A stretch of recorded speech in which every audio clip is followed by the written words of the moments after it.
doctor Mario Velarde, a la señorita María Flores Ledesma, el doctor Raúl Chanamé posiblemente esté en camino.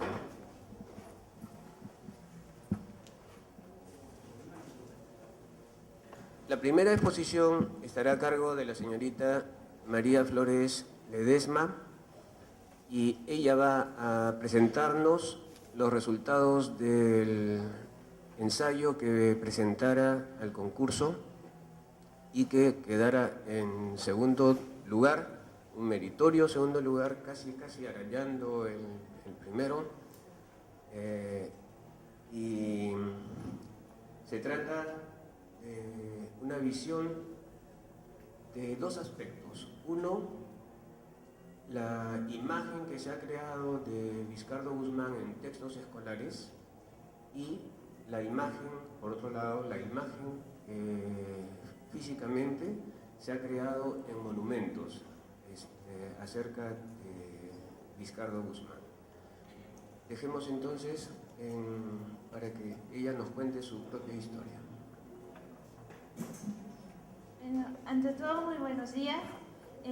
El tema que presenté para el concurso de Vizcardo se titula La construcción del imaginario heroico, Juan Pablo Vizcardo y Guzmán en la historia del Perú, de 1959 a 1994. El objetivo, la semilla de este trabajo, la presente ponencia abordará la construcción de la imagen del héroe americano en la historia del Perú, siendo nuestro objetivo explicar de qué manera la imagen de un héroe puede cohesionar a una sociedad mediante una política educativa, una comunidad de culto, que es en este caso la sociedad pampacolquina, y la concertación de las mayorías. Para ello basaremos este tema a través de dos factores que consideramos claves, que es el lugar de memoria y la producción historiográfica que se han elaborado en torno al héroe americano Juan Pablo Vizcardo y Guzmán. Cuando hago mención del lugar de memoria, tomo el punto desde la temática francesa de Pierre Nora, pero este lugar de memoria podemos entenderlo también como desde su punto más básico, que viene a ser los monumentos, pero no utilizo tanto el término de monumentos porque es, digamos, un poco pobre a lo que significa verdaderamente un lugar de memoria. Las luchas independentistas que se suscitaron en el continente americano durante los siglos XVIII y XIX generaron una serie de arquetipos humanos en las sociedades modernas, arquetipos que fueron tomados en cuenta por la élite gobernante durante el inicio de la vida republicana. Para ser más exactos, a partir de la tercera década del siglo XX, con la instauración del Panteón de los Próceres para el caso peruano, bajo el gobierno de Augusto B. Leguía. La independencia del Perú, a diferencia de las independencias del resto de los países latinoamericanos, se caracterizó por tener dos marcadas etapas de lucha para erradicar la presencia de la monarquía española, pues el virreinato del Perú fungió durante varios siglos como el ápice de la soberanía española en América, por lo cual era complejo pensar que la génesis de la independencia hispanoamericana se daría en el Perú. Pasadas las luchas independentistas, la instauración de los arquetipos en las sociedades modernas respondió en su mayoría al modelo del Estado-Nación que se tejía en Europa durante el siglo XIX, donde los Estados-Nación buscaban construirse a partir de elementos comunes que perennizaran su cohesión, sujetándose al sistema republicano, el cual desencajó en la mayoría de los países de Hispanoamérica, sobre todo en el Perú, pues desde un comienzo se enfrentó a una débil clase dirigencial, que en la mayoría de los casos trató de emular las costumbres europeas antes que asimilar el pasado glorioso de su país, menguando de este modo la presencia de los grupos subalternos en los sectores político y cultural. La mayoría de estos procesos independentistas no hubieran podido llevarse a cabo si es que no hubieran tenido un asidero del cual cogerse, pues no cabe duda que muchas de estas ideas libertarias fueron producto de pasquines que se enviaban como contrabando a raíz de las prohibiciones que ordenaba la corona española para evitar las ideas libertarias. Uno de los documentos que se acercó a grandes rasgos fue la Carta a los Españoles Americanos, escrita por Juan Pablo Vizcarra y Guzmán, la cual entró a tallar como una pieza incendiaria en la mentalidad de muchos de los revolucionarios hispanoamericanos por encontrarse plasmadas ideas separatistas que iban contra las reformas borbónicas. En ese sentido, la Carta de Juan Pablo Vizcarra y Guzmán jugó un rol preponderante para que se tejieran las ideas independentistas en las colonias americanas. La construcción de los imaginarios en el territorio hispanoamericano abarcó 3 etapas claves según Buruco y Campaña. La primera etapa es llamada emblemática y poética. Estuvo ligada a la construcción de los primeros símbolos nacionales que reemplazarían a los modelos instaurados por la monarquía borbónica, porque se quería diferenciar de la nueva nación y de la metrópoli. La segunda etapa es una etapa historiográfica, por ser la historia el mecanismo que permitió remontarnos a un pasado común, el cual estuvo sujeto a un grupo de historiadores pertenecientes a la élite decimonónica. Aunque esto puede caer en contradicción para el caso peruano, a raíz de la dicotomía de que hubo o no hubo en el siglo XIX un grupo de historiadores que tuvieron como propósito confeccionar la nación. En ese sentido, el siglo XIX fue presentado como una edad oscura, o también como un siglo a la deriva, a raíz de la guerra con Chile y todo lo desastroso. Pero por ello era imposible imaginar al Perú como nación. Pero tomaremos este siglo como lo planteado por Joseph Dager, de que en el siglo XIX hubo un grupo de historiadores que tuvieron como propósito la confección de la nación. La última etapa es llamada monumental. Fue una etapa donde los espacios públicos empezaron a tener cabida en la agenda política. Además, Lima como capital del Perú atravesó el tercer proceso de modernización. Para este estudio dividiremos el ensayo en 4 partes, donde la primera parte englobará la vida del abate Juan Pablo Vizcarra y Guzmán en torno a su producción escrita, para explicar cómo se fue forjando la imagen del héroe ideológico, universal, a través de sus escritos.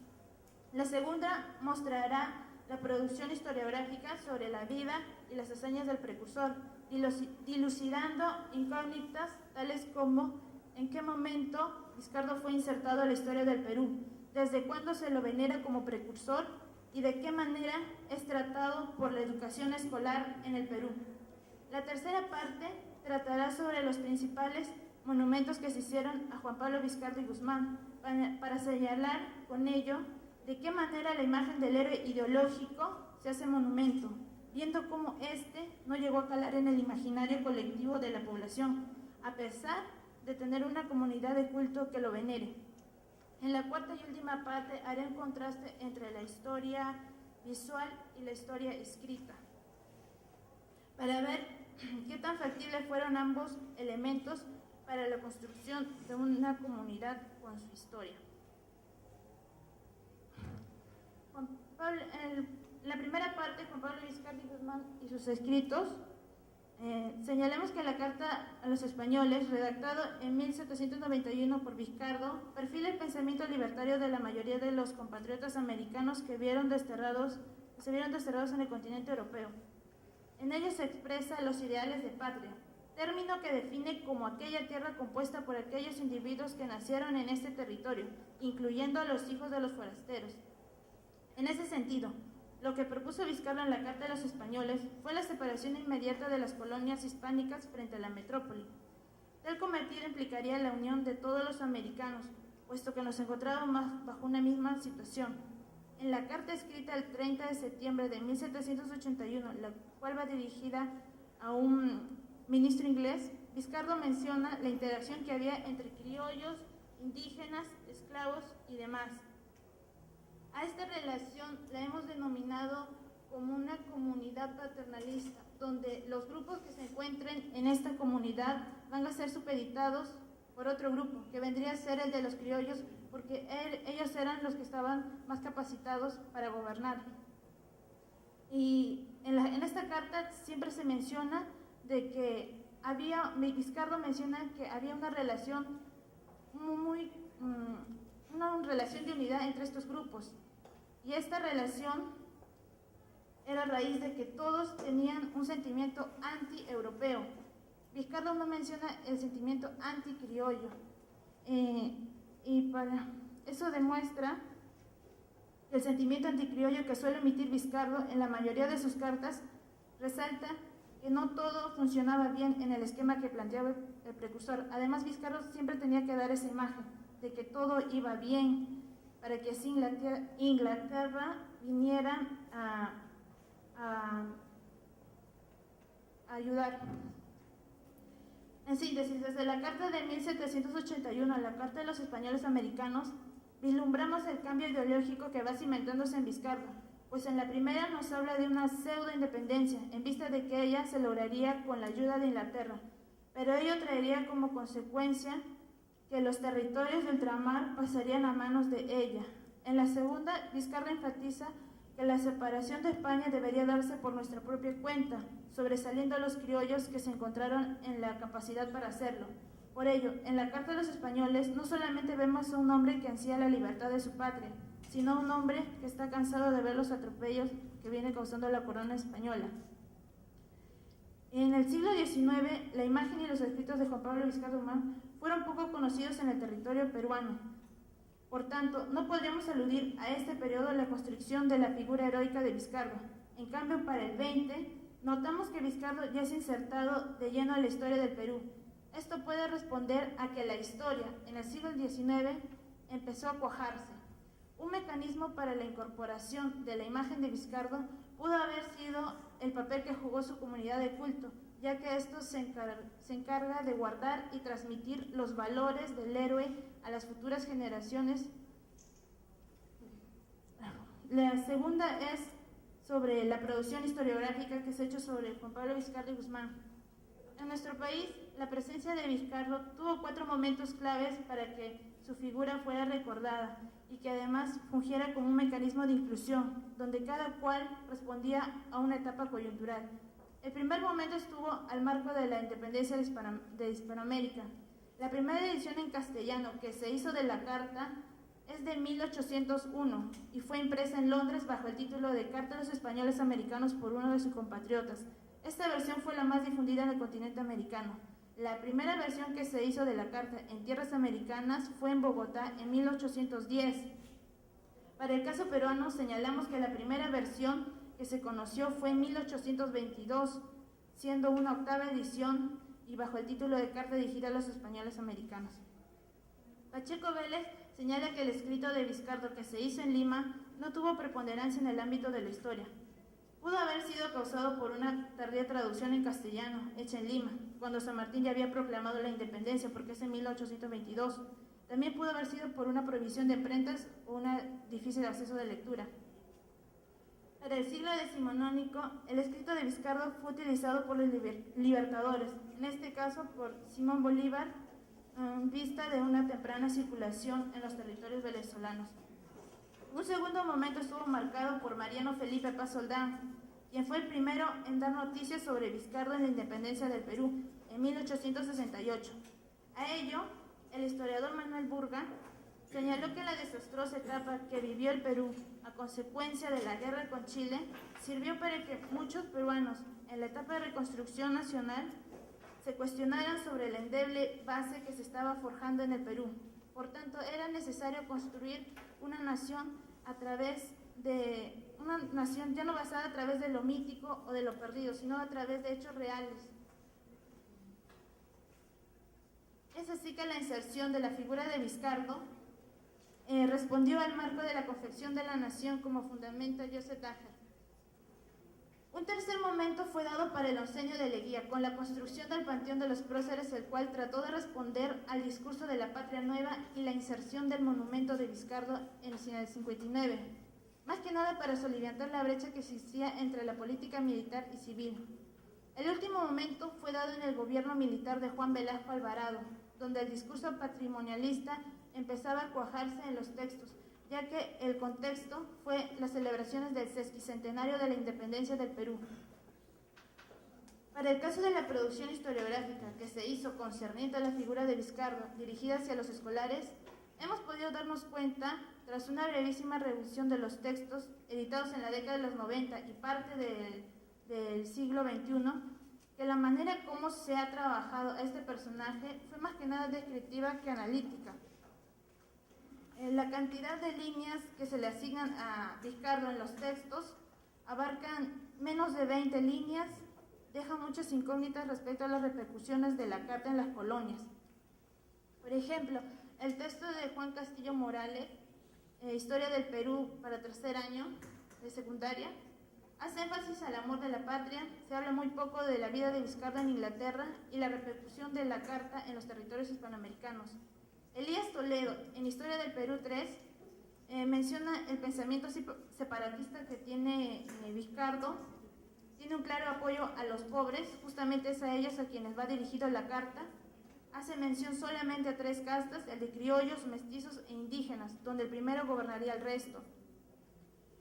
También está el de Antonio Guevara de Espinosa, y ahí encontré que un autor como Luis Miguel Glave, del libro de Santillana Ciencias Sociales de tercer año, es el único que cita a un historiador, en este caso Agustín de la Puente, donde señala que el rencor de Vizcardo es producto de la imposición de la corona española a los bienes de los jesuitas.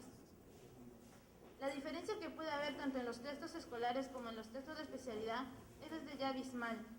Ello responde al público a quien va dirigido, pero creemos que ante una historia tejida por datos no puede haber una relación directa y una posterior asimilación de nuestro pasado.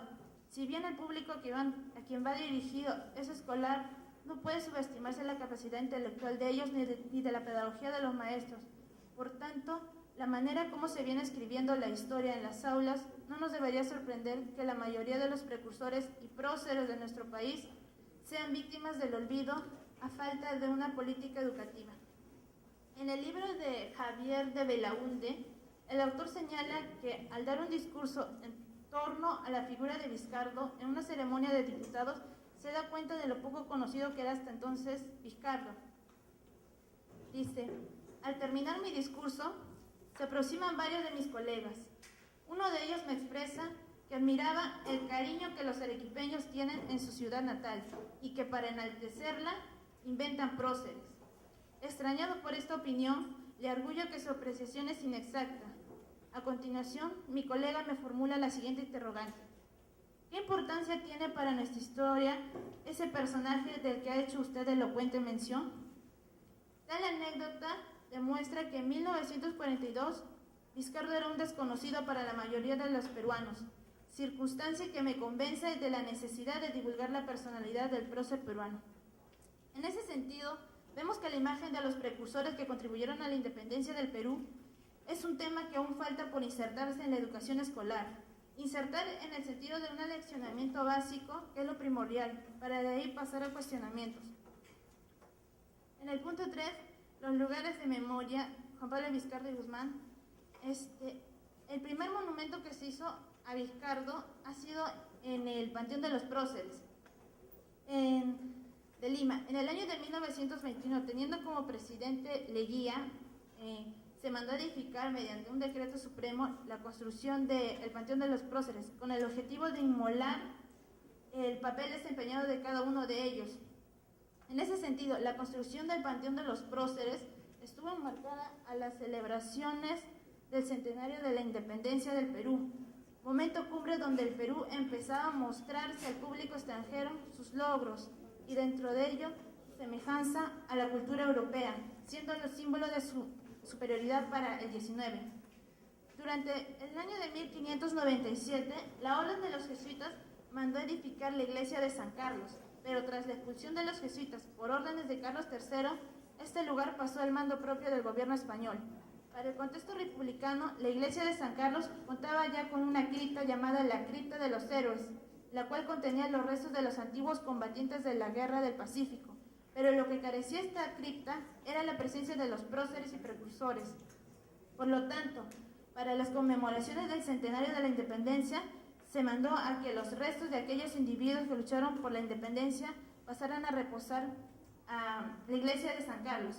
Es así que muchos de los restos de los héroes empezaron a trasladarse al Panteón de los Próceres para formar parte de este durante el gobierno de Leguía, componiendo héroes de diferentes nacionalidades, que no tuvieron lo que se llamaría la bella muerte, es decir, la muerte en combate, sino héroes que se encontraron en territorio extranjero luchando por su patria ideológicamente, siendo el caso de Vizcardo.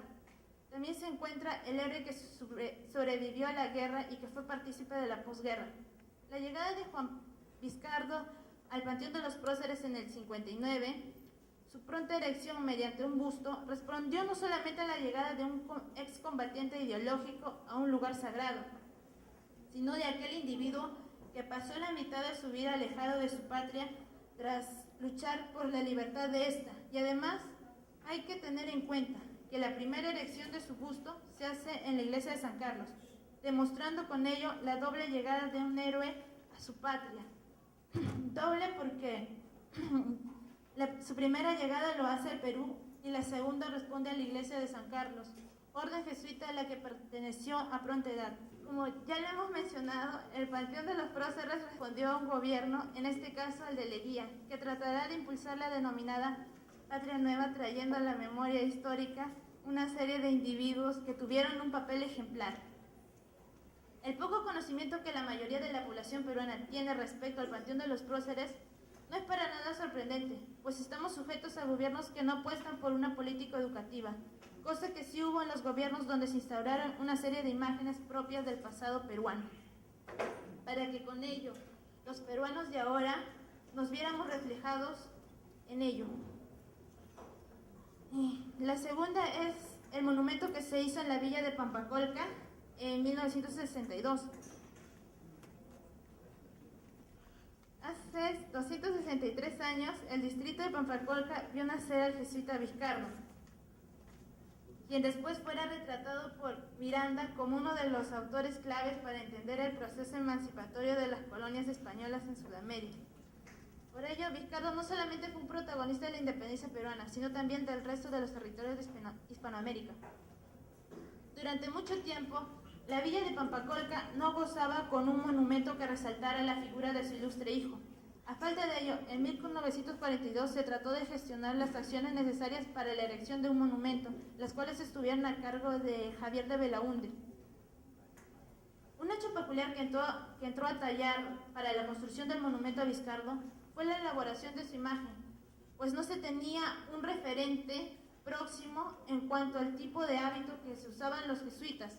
Es así que Javier de Belaúnde recurre a el padre Rubén Vargas Ugarte, quien le menciona que tras varios años de expulsión de los jesuitas, el hábito ya había dejado de usarse en la orden y que más bien se guiase por la ropa que usaban de época. La necesidad que respondió tener entre sus suelos la imagen de uno de sus hijos simboliza la relación que tiene que haber entre la comunidad de culto y el Estado. En cuanto a la comunidad de culto, señalaríamos que una imagen compartida por ellos implica no solamente la integración de este colectivo en su territorio, sino también mostrar la unión de este grupo en torno a la imagen de un héroe cuando se encuentren fuera de ella. Y esto lo vamos a ver en el monumento que se instaló en la avenida Aviación, que se encuentra en el distrito de Surquillo. El Parque Monumental de los Próceres de 1971. El segundo monumento que se hiciera en Lima, concerniente a la figura de Vizcardo, fue la imagen de un grupo de próceres y precursores, los cuales fueron ubicados en el reciente, por ese entonces, Parque Monumental de los Próceres, antes llamado Bosque de Matamula, inaugurándose el día 27 de julio de 1971, donde el general de división del ejército peruano, Juan Velasco Alvarado, presidente del Perú, se encargó de develar los monumentos. La obra fue del constructor Joaquín Ugarte Ugarte, quien ganó el concurso realizado para este fin llamado Comisión Nacional del Sesquicentenario de la Independencia del Perú. Los monumentos fueron hechos de bronce. El primero de ellos es de Francisco Vidal. Representa a los héroes de las armas que lucharon por la libertad. El segundo, Tupac Amaru, representante de la rebeldía americana. Vizcardo, representante de los ideólogos, y Toribio Rodríguez de Mendoza, maestro de la generación de la independencia. En el diario El Comercio de 1971, se menciona que las estatuas miden más de 3 metros de alto y están soportadas por una columna, ubicándose una al lado de otra. Los monumentos pueden interpretarse de la siguiente manera, ciñéndolos a lo mencionado por este periódico. Al centro del estribo que engloba los monumentos se encuentra un cóndor, que fue el símbolo de la mayoría de las naciones andinas, y la forma desplegada de las alas simboliza la decisión de los pueblos americanos por la libertad.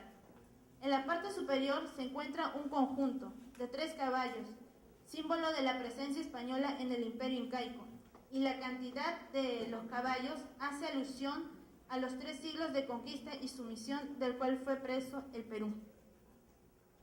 Al transcurrir 40 años de la instauración de los monumentos a los próceres y precursores, vemos que el monumento se encuentra cercado. Ante ello, creemos conveniente señalar que los monumentos que se encuentran en espacios abiertos, a diferencia de los que están en espacios cerrados, tienen una mayor interacción con el individuo que quiera o no tratará de interrogarse el porqué de la presencia de ellos. El cuarto es llamado el Parque Juan Pablo Vizcarra y Guzmán. Para los inicios de los años 90, nuestra capital limeña solo contaba con 2 monumentos que trataban de reflejar el papel de Juan Pablo Vizcarra y Guzmán en el proceso de la independencia hispanoamericana. Las comunidades de culto de los lugares de memoria, tales como el Panteón de los Próceres y el Parque de los Próceres, no jugaron un papel preponderante para la inserción del héroe con su ubicación ni con la difusión de sus ideas al colectivo popular, a diferencia del tercer monumento que se le construyó, ubicado en un lugar estratégico, pues a unos metros del pie del tercer monumento se encuentra una de las avenidas más transitadas de Lima, la avenida Aviación, que une la zona sur con el centro de Lima. Lo que hace peculiar este monumento frente a los demás es que fue construido por iniciativa propia de la comunidad natal de Vizcarra, llamada Club Social Cultural de Pampacolca. Su importancia radica en que este monumento sirvió como un mecanismo de cohesión en la capital limeña, pues es sabido que para la segunda mitad del siglo XX fueron numerosas las comunidades que emigraron a Lima, pues la capital de Lima se estaba convirtiendo, digamos, en la gloria de las oportunidades. A partir de ello podemos señalar que fueron muchas las comunidades que trataron de reagruparse fuera de su lugar de origen, ya sea en torno a un santo o a un héroe. Por ende, este mecanismo no fue ajeno para la comunidad de Pampacolca, que respondió a la construcción de un monumento, el cual mostró a nuestro héroe, pero de una manera individual, lo cual no se había hecho anteriormente, salvo con el monumento que fue construido en Pampacolca. Ante lo expresado, resaltamos que la instauración de este monumento responde a la búsqueda de una conciencia territorial en un lugar que se encuentra fuera del territorio natal de la comunidad, entrando a tallar las relaciones sociales que se tejen para este monumento, pues mediante las celebraciones cívicas encabezadas por la comunidad de Pampacolca se genera un reagrupamiento familiar, sobre todo el de los jóvenes. A partir de lo expuesto, resaltamos que los monumentos que se han realizado sobre diferentes personajes importantes para el pasado peruano no solamente cumplen una tarea estética respecto al embellecimiento de la urbe, sino que señala que detrás existe un proyecto de integración que será impartido por la élite gobernante y sobre todo por la comunidad de culto, que engloba la imagen de un héroe. Pues un aspecto fundamental anterior a la instauración del héroe en una sociedad es el papel que juega su comunidad de culto frente al colectivo, pues se encarga de difundir las hazañas gloriosas que realizó el héroe en los momentos más sobresalientes de la historia. Por ende, la difusión de estas ideas estaría en manos de su comunidad de culto, la cual vincula el pasado histórico del héroe y que para la difusión de este personaje sería necesaria la utilización de la historia, la cual atribuye a este personaje el elemento de heroicidad para que su imagen prevalezca en el tiempo y sobre todo sea modelo a seguir. Vista desde su plano más general, la historia es el instrumento utilizado por la mayoría de las naciones para concretizar su cohesión. A partir de ello, se trata de buscar personajes remotos que sean compartidos por el colectivo, para así tener elementos comunes. Con el Hoy en día cuesta mucho que la historia sea impartida a las diferentes comunidades que se encuentran fuera de la capital del país. No obstante, para quienes se encuentran en la capital, la historia en cierta medida es tomada en las escuelas como, digamos, como un curso que no lleva mucha prioridad, que por su condición es impartida en una exigua cantidad de horas.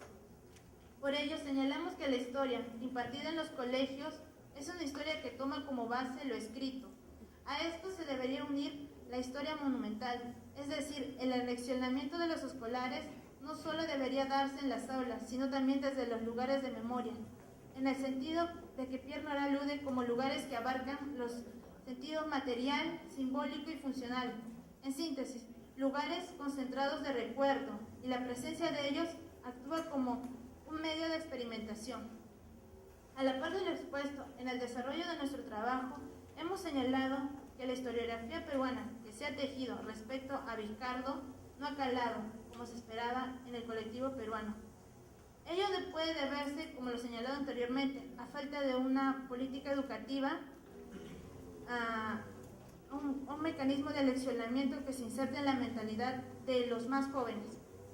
Lo meritorio que podemos observar a raíz del contraste que hicimos respecto a la figura heroica que se tejió sobre Vizcardo es que desde la primera publicación de la carta a los españoles americanos en Lima en el 22 hasta los libros escolares que trataron sobre él a finales del 20, manifiesta lo avanzado de su figura tanto en el discurso escrito como monumental para su inserción a la historia del Perú, lo cual fue muy difícil de concebirse durante los primeros años de la República.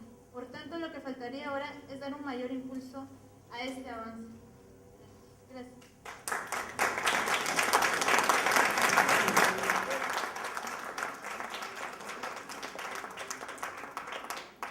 A exponer la ponencia de la doctora Isabel Pérez Vázquez Antiñolo, quien no ha podido llegar al Perú a este evento.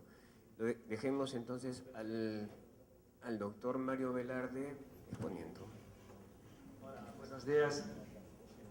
Hola, buenos días. Primero, pedir disculpas de la doctora Isabel Pérez Vázquez, que no ha podido venir por distintos motivos personales. Es una profesora vinculada a la historia, vinculada a la UCA, hoy ya se encuentra jubilada. Muchos de estos datos están contrastados en la biblioteca de la Duquesa de Medina Sidonia de Sanlúcar de Barrameda y del Archivo de Indias. Entonces, os vamos a dar algunos datos que posiblemente os llevan, no interpretéis que intentamos desdibujar la imagen de Hipólito Unanue, porque Hipólito Unanue vive en el siglo XVIII-XIX y creo que el modelo de esa época era un modelo obligatorio ser masón, porque el no ser masón prácticamente era no estar implicado en dicha sociedad. Permitidme que me levante, que voy a contaros más o menos cómo hemos enfocado esta conferencia. He colaborado con la profesora Pérez Vázquez, pero como decía, que no ha podido venir.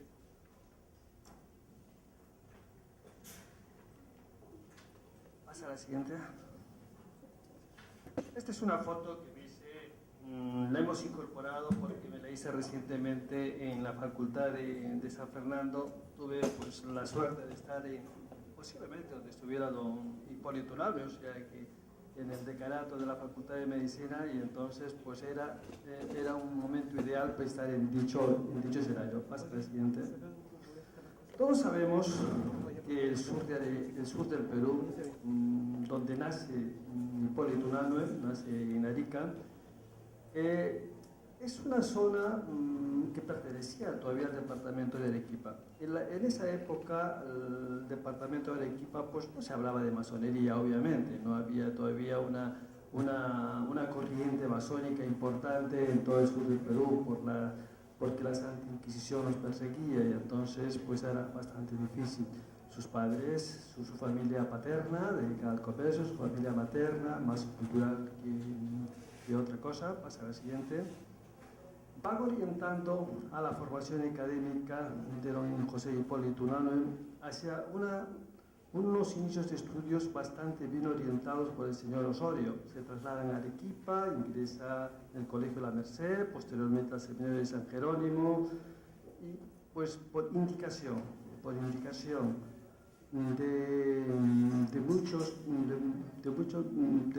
sobre todo de don Diego Salguero y Cabrera, que era el obispo de Arequipa. Acordaros de este nombre porque es uno de los señores más acaudalados de esa época, un obispo. Tenía un gran dominio económico en la zona de Argentina, el virreinato de Río de la Plata de entonces, y en Arequipa. Pasa a la siguiente. Ya en Lima, su tutor es su tío, Pedro de Pavón, y entonces empieza a cambiar el mensaje, las intenciones, la formación de Hipólito Unanue, y entonces pues dice que quiere iniciarse en los estudios de medicina y los inicia en esta casa, obviamente aquí no, pero bueno, inicia a estudiarse este gran pensador peruano de la época. Pues vamos ahora a enfocarlo vinculado a la masonería. Entonces, como modelo social os digo, no creo que sea nada ofensivo hablar de la masonería ahora porque todo es historia. Pasa a la siguiente. Bueno, él conoció toda esta época, todo el virreinato del Perú, él ve nacer el virreinato del Río de la Plata en 1776. Él también tiene, pues obviamente, en Arequipa en esa época de los pechos de Arequipa, la expulsión de los jesuitas. Él vive un momento convulso en la zona sur del Perú, pero va influyendo en su forma de ser. Este hombre se va transformando en el tiempo para ir cambiando poco a poco, como ya veréis en la evolución de su historia. Pasa a la siguiente. Aquí tenemos, por ejemplo, al tener unas necesidades económicas, tiene la suerte de ser nombrado un protector doméstico de Agustín Landaburu Belsunce. Era el hijo de la condesa de Dávalos, una de las familias más acaudaladas de Lima, y esto es cuando empieza en realidad a establecerse de una manera importante y sus con la masonería. Os digo que esto está totalmente contrastado porque esto es del archivo de Indias y en el archivo de la duquesa de Indias y de San Lucas de Barrameda. Pasa a la siguiente. Aquí tenemos, me hice una foto hace tiempo en el Tribunal Constitucional actual, que era la Casa de Pilatos, muy bien descrita por Ricardo Palma, Juan Manuel Bautista Pérez, que es el propietario de esta casa de la época. Pues entonces ahí se reunían todos los masones de la época. Curiosamente dicen que eran judíos, porque el señor Pérez, portugués, era judío. Y entonces, ¿cómo se reunían aquí unos judíos? ¿Cómo judíos, masones, judíos? Es una cosa un poco complicada. Y aquí tenemos las personas con seguridad, todos eran masones. Aquí tenemos sus imágenes. Yo creo que aquí empezamos la historia masónica de don José Hipólito. Pasa a la siguiente. Bueno, nosotros la tragedia de la armonía de la corona de Carlos III. Ya Carlos III hemos hablado ayer un poquito en los pasillos, pues era un personaje, pero también lo mismo que era un personaje, pues don Blas Tupac Amaru, cacique de Potosí, que protesta contra la corona y entonces le apoya el ex gobernador de Potosí y entonces le acompaña a España y es recibido por Carlos III. Pero fíjense vosotros que yo podría decir que es el inicio del terrorismo de Estado porque los dos son, de una manera accidental, mueren a su vuelta a Bolivia. No llegan a Bolivia, o sea, mueren en el camino. ¿Cómo murieron? No se sabe, pero murieron. Pasa a la siguiente. El escenario virreinal del tejido social, pues bueno, hay aristócratas de sangre, todo empieza a cambiar. Lo más importante quizás es decir que el tejido social de los doblones es superior a los blasones, entonces la parte económica se empieza a imponer sobre los títulos y va cambiando ese tejido social poco a poco, porque ya empieza a establecerse, la gente oriunda empieza a solicitar que le traten de don, como una cosa especial de la época. Hay un afrancesamiento social, obviamente, Son textos que se podían leer, como ayer decía el profesor Sospedra, hay textos que se podían leer y que no se pueden leer. Pues bueno, yo pienso que se leían todos, pero bueno, empieza a cambiar el tejido social. Pasa a la siguiente. Voy a intentar no ser tan amplio para aburriros porque esto es muy amplio y entonces intentaré resumir. La influencia de la Constitución del 12 obviamente llega a Lima. ¿Cómo que no va a llegar? Pues el Mercurio peruano es el difusor de todo ello, pero claro, la influencia de las tertulias como un modelo de orden francés, se crea la Academia Filarmónica en el 87, Amantes del País en el 1790, el Mercurio peruano en el 91, Masón reconocido de la Casa de Pilatos. Hay esas reuniones que se hacen ahí, se van reuniendo, las reuniones de la calle de la Concepción, Girón Guayaga. Ahí Francisco Pineda, que era un señor, según Ricardo Palma, se reunía para comentar, y enfrente en la calle de la Concepción está el Girón Guayaga, estaba la casa de don Hipólito Unanue, y ahí se reunían en la casa, para hablar en la casa de don José Hipólito. Pues posiblemente sí, posiblemente no, pero eso no se puede saber. Era de la confianza de los virreyes, como ya lo veremos, personas de confianza de la Inquisición, porque le daban documentos para que él seleccionara cuáles se podían leer y cuáles no se podían leer. Pasa a la siguiente. Las tertulias eran lo más importante de la época. Ayer hacía una pregunta a un compañero expositor. Yo pienso que obviamente Pablo Olavides, por ejemplo, que tenía unas tertulias importantes, Ola es amante de Luis XV, tenía sus tertulias en París, las más importantes de Europa, o sea que ahí se reunían todos los pensadores a hablar de todos los temas de actualidad. Y Pablo Olavides también se incorporó a ello en Madrid cuando se marcha de Lima a Madrid. Hasta la siguiente. La Academia Filarmónica del 87, estos todos eran masones, con esa separación hacia abajo de que no existía nada de estas cosas en esa época. Esta es la iglesia de la Concepción en Girón Guayaga, y enfrente está la casa de Hipólito Unanue. Ahí es donde posiblemente se reunían. Pasa a la siguiente.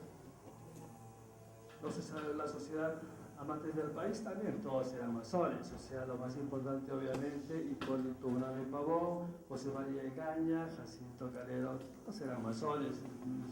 Eran reuniones un poco casi clandestinas, vigilados por los virreyes, aunque como él estaba al servicio de la colonia española y estaba al servicio de los virreyes, pues le permitían ciertas cosas a don José Hipólito Unanue Pavón. Pasa a la siguiente. Aquí tenemos, por ejemplo, todos los miembros que fundaron el Mercurio peruano. Los que están de este color, todos eran masones reconocidos. O sea que no podemos decir que no eran masones, todos eran masones. Está todo documentalmente que ellos fueron masones, todos estos miembros con distintos nombres, son nombres así un poco ocultos para no ser localizados. Fíjense vosotros los nombres que adoptaron, pero era la forma más o menos de poder participar de alguna manera en el Mercurio peruano, que tenía gran difusión, gran tirada, pero estos personajes son los que en realidad eran masones. Pasa a la siguiente. Aquí seguimos las corrientes masones de la universidad. Aquí tenemos pues a los fernandinos, aquí tenemos a Hipólito Unanue, el Carrillo, Pablo Olavides, Vicente Buenaventura, todos estos eran miembros de los fernandinos. Los carolinos, pues aquí tenemos a Francisco Luna Pizarro. Francisco Luna Pizarro también es un masón reconocido. Los copetudos, pues aquí tenemos el conde de Vista Florida, también era masón, y que ya veremos cómo en esa forma de moverse de Hipólito Unanue le va a ayudar a muchas cosas más, porque eran las exigencias del modelo social de la época. Pasa a la siguiente. Aquí tenemos cómo don José Hipólito se pone al servicio de 4 virreyes. O sea, tenía la confianza de 4 virreyes. Los virreyes, algunos le ayudaron a la fundación del anfiteatro de San Fernando, otros a la creación del Mercurio peruano, otros le apoyaron mucho en sanidad, otros me apoyaron en las convenciones de Miraflores, que fue el responsable directo de estar representando a Pezuela en las conversaciones de Miraflores con el general San Martín. Pasa a la siguiente. El Tribunal de la Santa Inquisición, también como tenía confianza de la Santa Inquisición, muchos libros tenía que leerlos y decirse pues, si se podía pues, poner a dominio público o no. Pues sobre todo, fíjese vosotros, Juan Antonio Llorente, que muchos, no sé si os sonará, pues este es un desertor inquisidor que apoya después mucho al compromiso de la Constitución del 12. Tenemos que agradecer a don Felipe Beltrán porque apoyó, mejoró, de que no sea prácticamente sancionado, encarcelado don Pablo Olavides, que colaboró mucho en que así no fuera, ya que los inquisidores también de alguna manera, amigos de don José Hipólito Unanue, colaboraron en muchas cosas. Pasa a la siguiente. Aquí tenemos las Cortes de Cádiz. Obviamente era diputado titular. El 19 de marzo pues, se encontraba en el Perú por compromisos distintos. Conocía el contenido, claro que lo conocía el contenido de la Constitución del 12, pues él estaba en las juntas de gobierno, pues algunas se rebelaron contra ella, las cosas que sucedieron en esa época, porque sobre todo ya le digo que estos son los que no aceptaron muchas cosas de la Constitución, se sublevaron, no quisieron reconocerlo, pero bueno, esas son cosas que pasaron en esa época y se publicó en los diarios peruanos, que era liberal, el Cometa, pues se publicó la Constitución del 1812. Pasa a la siguiente. Aquí tenemos cómo se expresa de esta manera Hipólito Unanue aquí en la universidad a favor de la Constitución. O sea, él estaba a favor de esa Constitución porque él ve que es una puerta abierta para la independencia americana, para la independencia de todo esto. Estaba al servicio de la corona, porque Hipólito Unanue trabajaba al servicio de 4 virreyes, estaba trabajando. O sea, era un señor muy vinculado a la corona. Pero bueno, así se manifiesta y vemos cómo poco a poco va cambiando su comportamiento. Pasa a la siguiente. La entrevista de Fernando VII, obviamente llevaba algunas cosas, algunos encargos de Arequipa, algunos encargos de Lima, algunos encargos de la familia de aquí de don Agustín Andáburo, alguna carta del señor Goyeneche Barrera, conde de Huaki o conde de Huaki Conachi, como queráis, era grande de España, es un señor que tenía un rango importante, pero tenía que él prepararse esta entrevista. Ir a visitar a un rey no es nada fácil, él lo sabía, pero tiene algunas personas que le van a favorecer esta entrevista. Pasa a la siguiente. Aquí tenemos las personas que le favorecen, sobre todo el conde de Aranda, reconocido masón. Todos son masones de la época, pero sobre todo el conde de Aranda, que está vinculado con los demás, le hace posible la entrevista con Fernando VII. Pasa a la siguiente. Con los miembros de la independencia del Perú, pues fíjense ustedes, San Martín masón, Simón Bolívar, Bernardo de O'Higgins, los 3 masones. O sea, San Martín tiene que agradecer a Hipólito Unanue que cuando él llega, él le da información suficiente de todo lo que es el virreinato del Perú. Él lo conocía muy bien. Había escrito mucho, había hecho estudios antropológicos, había escrito sobre el clima de Lima. El haber estado tanto tiempo al servicio era suficiente para conocerlo. Bolívar también, él le colaboró con él y Bernardo de O'Higgins era vecino posteriormente en Cañete, porque él heredó una finca de su padre, no era hijo reconocido, de su padre que fue virrey del Perú, en Cañete, y eran vecinos, porque también Hipólito Unanue tenía una finca ahí en Cañete. Pasa a la siguiente. Los próceres de la independencia, como ya os decía, pues don San Martín, Bolívar otra vez y don Bernardo, pues personajes muy vinculados, masones reconocidos, pero muy cerca de los objetivos que iba intentando tener don José Hipólito. Pasa a la siguiente. Como conclusiones, quizás deciros de que don Manuel utiliza de una manera sutil, de una manera quizás en la sombra, cómo se va cogiendo todo lo que sabe de la corona española para llegar a una independencia tranquila y serena. No es posible, obviamente, porque cuando habla con San Martín querían hacer un estado, querían buscar a un príncipe en Europa para hacer otra monarquía parlamentaria, cosa que por supuesto en la reunión que tiene en Guayaquil con Bolívar no se ponen de acuerdo. También es verdad que San Martín ya estaba cansado y estaba enfermo, y le dijo, pues ya lo dejó, se marchó y ya siguió Simón Bolívar.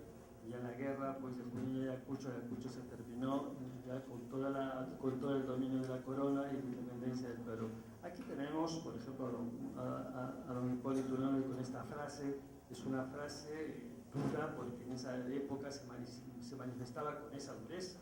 O sea, era un señor que estaba al servicio, pero estaba dolido. O sea, él era un independentista, era un republicano natural, porque los masones, obviamente, su objetivo es la república, porque masón y república masón prácticamente era el concepto de la época. Y entonces, pues, así se manifestaba. Gracias.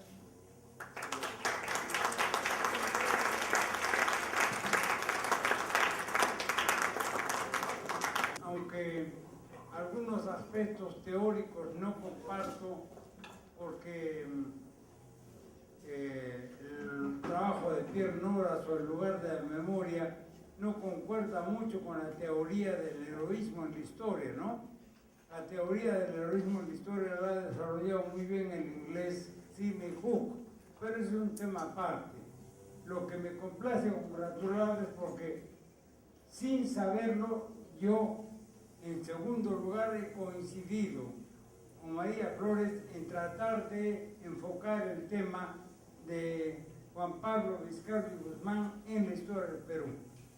Y por lo tanto, quiero comentar brevemente que es importante considerar, dentro de la incorporación de la imagen de Viscardo dentro de la historia del Perú, los grandes avances de la investigación. En 1948, el homenaje que le hace la revista de la Universidad Nacional de San Agustín, y luego los trabajos que se publican en el coloquio Viscardo y su tiempo, en el Congreso de la República, luego el tomo de los ideólogos que publicó la colección documental de la Independencia del Perú en 1971, y los avances que ha hecho Teodoro Hampe, quien no está aquí y no me advirtió que María Flores iba a presentar un trabajo que llevaba, no el de ella es el primero que el mío, el nombre que yo puse al mío sobre la presencia de Viscardo en el Perú. Lo que quiero comentar con María Flores es estimularla a que continúe el trabajo, ofrecerle mi apoyo para que siga profundizando en el tema. Lamentablemente, por razones que no es del caso de denunciar, no he podido revisar, pero he insinuado como línea de investigación en mi trabajo el de profundizar si es que está presente o no está presente en la historia del Perú. Yo he partido de una hipótesis de trabajo. Mi hipótesis de trabajo es que Viscardo sigue siendo un desconocido en la historia del Perú.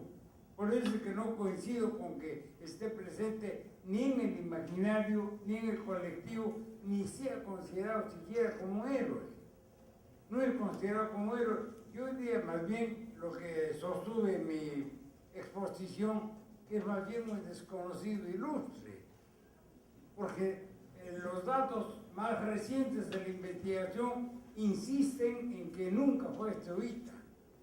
Juró votos temporales, pero nunca fue jesuita. Entonces, todo esto puede servir para que el trabajo de María Flores se enriquezca. Se ha avanzado mucho en la historiografía señorita Flores sobre los temas vinculados con Vizcardo. Hampe ha señalado el lugar, el día y la vinculación que tuvo Vizcardo con el Foreign Office en Londres. Y el doctor Patricio Enríquez Reyes-Castro, quien ayer nos leyó un capítulo de su libro sobre Vizcardo, ha expuesto en el Congreso de Historia Regional que hizo la Academia Nacional de la Historia su posible hallazgo del retrato auténtico de Juan Pablo Vizcardo de Guzmán. Entonces, estamos en un terreno promisorio para que usted continúe la investigación. Le expreso mi calurosa felicitación. Aunque no soy pampacolquino, como arequipeño me siento vinculado a la comunidad de culto que usted habla. Pero lo hago por razones totalmente docentes y de investigación. Y la felicito por la seriedad, el empeño, la calidad de su trabajo. Y es más, le ofrezco con toda sencillez, le ofrezco colaborar con usted. Tal vez podamos hacer en el futuro una publicación conjunta sobre el tema, porque es necesario investigar todavía el tema que usted ha tocado con 2 textos de secundaria, el de Castillo Morales y otro más que no recuerdo. Hay que profundizar revisando Tamayo, hay que revisar los trabajos de Juan José Vega, de Pablo Macera, y ver en qué medida, ese es otro subtema, se han incorporado los hallazgos de la investigación historiográfica a la imagen de Vizcardo. Yo apenas pude avanzar el año 98 señalando la diferencia de imagen que había entre 1948, cuando se celebraron los 200 años del nacimiento de Vizcardo, y 1998 a los 250 años. Ahí utilicé la teoría de la imagen histórica. Ese es otro aspecto que, en fin, usted manejando a la teoría de los franceses, de Pierre Nora, la memoria, todo esto, el lugar sagrado, incorporando una teoría de antropología histórica, ha realizado con seriedad y con solidez. Lo que deseo es comentar, no preguntarle, y ofrecerle mi colaboración para ver si podemos trabajar en esto conjuntamente. Muchas gracias. Humberto Leceta, Universidad Católica. Para María, luego para el doctor. María, yo también me uno, he dicho de Eusebio, sobre tus virtudes, y que sigas profundizando este personaje. El año 71, me parece, hubo una tesis en la Universidad Católica de Raúl Palacio Rodríguez sobre Vizcardo de Guzmán, porque él refleja lo que en el seminario de historia, en el Historia Agüero, se abría mucho esta discusión, propiciada por el doctor José Agustín de la Puente Candamo y acompañado por nuestro ilustre colega que ya falleció, César Pacheco Vélez. Allí tú encontrarás bastante material de reflexión. Yo comparto contigo que en la historia, en la enseñanza de la historia, además que está recortado, coincido contigo, en la enseñanza en los colegios y en los institutos, el personaje aparece, pero no un personaje pues, que como debería ser, como un precursor, como un ideólogo. Entonces, debes, seguramente para tu maestría o tu nuevo doctorado, puedes tú auscultar y mirar lo que se hizo en los seminarios de historia en la Católica. Y respecto a la exposición, no me cabe más sino haberme embellezado por su exposición tan clara y precisa sobre la relación de la masonería en Hipólito Yrigoyen. Para mí es una sorpresa, ¿no?, cómo se compatibiliza un personaje, ¿no?, que se supone que es parte del establishment, entre ellos, supongo, adherente al catolicismo. ¿Cómo es posible que este personaje haya empatado con la francmasonería? Ya que la francmasonería en aquella época era muy perseguida en Europa por la prédica del padre Berruel y estaba castigado de diversas maneras, ya sea una inquisición o la excomulgación. Y lo segundo, que ya es una extrapolación de las cosas que usted dijo, es respecto a la posición republicana de los masones.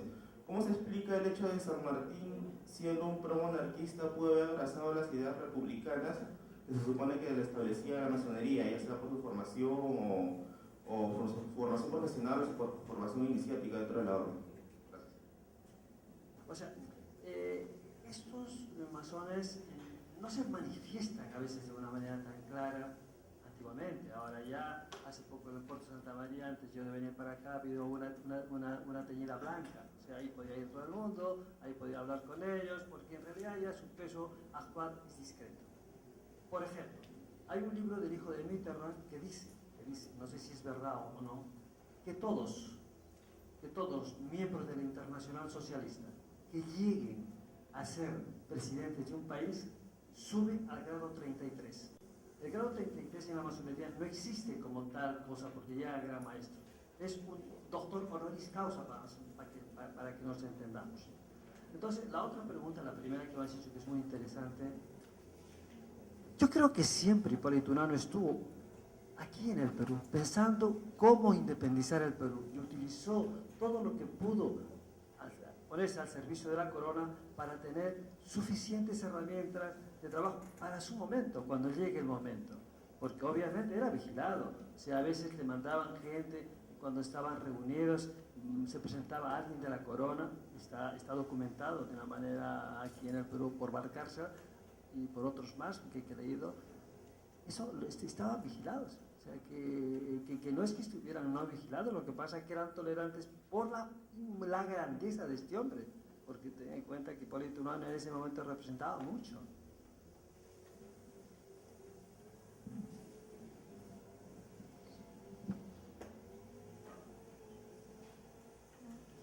Ante todo, muchas gracias por haber estado acá.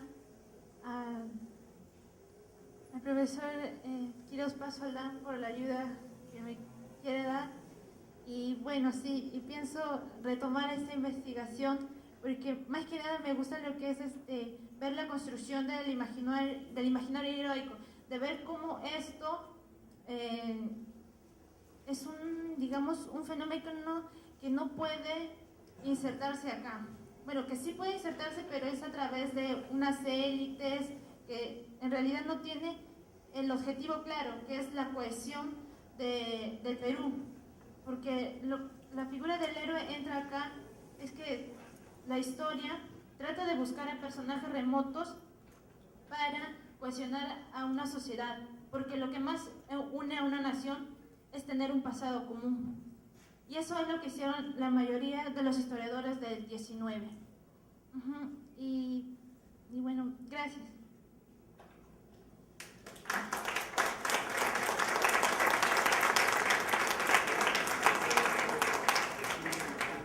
Yo quiero felicitar aquí a la ponente, a mi compañera de mesa, porque es un trabajo para mí excepcional, además muy importante por su juventud y su fuerza. Don Eusebio, que es mi profesor, mi guía espiritual sobre don Juan Pablo, que siempre ha tenido la paciencia de escucharme, a pesar de mis errores de concepto sobre la historia, porque yo no soy historiador, yo soy médico. Pero bueno, siempre el personaje me encantó y me escuchaba con mucha paciencia. Y cada vez que le iba a hablar de Juan Pablo, él me escuchaba y me regalaba un libro. Para que estudiatelo y ya volvemos a hablar. Bueno, pero a lo que iba. Fíjense vosotros que cuando empezamos esto estaba puedo decir su nombre, el señor Guillén, que era el presidente regional, y regional. No se preocupa esta señorita qué fuerza va a tener para seguir avanzando de una manera autónoma. ¿Quién le apoya? ¿La universidad? ¿El gobierno regional? ¿El país? ¿El Ministerio de Cultura? ¿Quién le apoya? Le apoyamos nosotros ahora moralmente, pero ahora esta hora pues sigue siendo bueno, aquí un apoyo más o menos generalizado, pero hace falta un apoyo institucional, porque Eusebio sabe lo que se ha luchado por hacer este congreso. Y yo agradezco aquí a don Francisco, al profesor Francisco Quirós Chueca y a Teodoro Jampe, que no está aquí, por todo el empeño que han puesto para que esto se lleve a cabo. Pero las banderas sí hemos logrado ponerlas al lado del monumento de Juan Pablo de la Villa. Sí, Solamente una cosita, disculpen. Quería resaltar que en la lista que nos ha brindado el doctor Mario Velarde aparece Gabino Chacaltana y aparece José Manuel Valdés. Uno es indígena y el otro mulato. Esto es importantísimo. Es decir, no solamente los criollos abrazaban estas causas, porque los dos eran fernandinos y eran discípulos de Unanue. A ambos los saca de la cirugía y los mete en la medicina. Y usted, que es médico, conoce muy bien esta diferencia para finales del siglo XVIII. Nada más quería decir eso y disculpen la intromisión. Muchas gracias entonces a los miembros de la mesa. Felicitaciones por sus ponencias. Tenemos...